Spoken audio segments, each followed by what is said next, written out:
First, let me apologize for coming late. That's not the way my mother trained us. I'm very happy to be here this morning to offer this brief word on this program, and for several reasons. Our society is broken, very broken, and I've always held dear to the fact that one of the fundamental ways by which we can start repairing would be to bring values back in every sense and in every dimension. So that's where we need to start appreciating the work that is being done by the Monetary Transformation Center.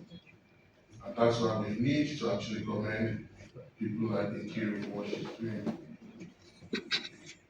Perhaps what has driven this home more for me is what has happened to me in the last couple of weeks. Very interesting and very peculiar and very surreal. I come from a family of 9 children. There used to be 8 boys and 1 girl. The girl was the last. Uh, so she came eventually, but by the time she came, we were very set and formed in our ways as boys. So you can imagine one woman bringing up 8 boys. Hero has 3 boys. You don't even scratch the surface, to be honest with you. Because these days when I sit back and look at what my mom did with us and how she was able to bring us up, I have nothing but respect and admiration for her. My sister passed on a little over 5 years ago, unfortunately. And in the last few weeks, I buried my dad who died in December. We buried him on April 11th. And then my mom died on April 18th, exactly 1 week after. So it was double whammy. I mean, I used to make fun of people who are orphans, the older orphans who are lost their parents. Because I used to assume that these people would be there forever. You take those things for granted. The morning calls, the prayers, the festivals and so on and so forth. So when my mom died, exactly a week after we buried her husband, um, it was an emotional roller coaster for me. And it still is. But here's the interesting thing. So we took a decision that we're not going to prolong the burial. And we're going to try and bury her almost immediately, but immediately meaning a month after. So we buried her last weekend. But the interesting thing was, as I sat through the obsequies, the service of songs and the eventual funeral, the thing that kept coming through was that she had thought of 8 boys, and we are all who we are today, honestly, by the intentional, deliberate guidance, mentorship, training that she gave us. All boys. I looked around, I looked at my siblings, all our wives were there. I mean, within a month, those who were in the US had to turn twice, those who in the UK had to turn twice. It's not exactly easy. But what I saw sitting there through all those events was the fact that these were manifestations of what our mom, and also maybe to a large extent, our dad had deposited in us. Three things stand out when you want to talk about the kind of adequacy of training that the culture should have. One is the emotional regulation, which is very, very key. Second, the sense of responsibility. I thought is to learn respect for everything.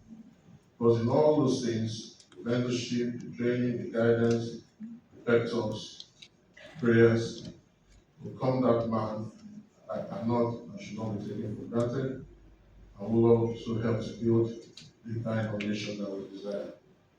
So I looked at myself and I looked at my brothers, and by the grace of God, one of the things that she desired, and please bear in mind my mom did not see the forwards of a university, but that every single child of hers is going to go through a university and will need.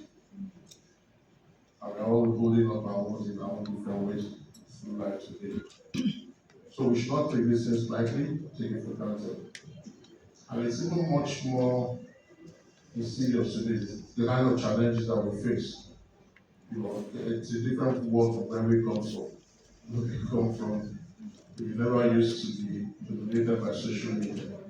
We never used to be controlled by the number of clicks, the number of shares, the number of likes. And these are all things that we factor to today. I can tell you exactly how I made my first car. My first car was a car that my dad had abandoned for close to 8 years or 9 years. And I had to build that car when I started work. I built it over a 2-year period. 1 month I'll buy 2 tires, I'll buy a Kickstarter, I pieced it together. It was a Toyota Crown. And I was very proud of it. But the day I went to buy the engine in Ibadan, I went to buy a new engine in Ibadan. Very did not make. So today when I see young people who want to start life by riding Mercedes Benz, I just looked at it and I said, you can never appreciate the journey. Because everything you are looking at is a microwave approach, is the shortcuts. You can never even relish it. You know, my wife and I, when we sit down, I will look back at where we started from. On young couples who had no car. And today when you look at the garage and you see a fleet of cars, you appreciate it more. And I think those values should not be lost. I still think they matter. So it's a different world truly, but the values still hold true. So I'd like to encourage us all here today to please take a lot more serious look at the issues that confront the boy child. I believe that when it is well, we have very well trained, very well mannered boy children who will be a better nation. Just look at what's happening on social media. Look at cases of infidelity and so on and so forth. And how badly I have become interested in dealing with this issue. Things that are private, things that are confidential, and one thing that we joke with. It's not normal. It can never be normal. So please, I'd like to implore us, young boys, young children that are here today, that you are the lights of tomorrow. When it is well with your life to be well with this nation. Let us bring the values back. Let us bring the morals back. Remember, sense of emotional regulation, sense of responsibility, and respect for everything that we should hold here. I'd like to congratulate all of us here today for seeing the 5th year of BTC. I wish BTC a bright and greater future because I think they are doing these things that are not only sustainable, but things that are germane to the growth of this nation. Again, our nation is global. So as we build roads and infrastructure, we should also build the necessary emotional intelligence. Congratulations, thank you.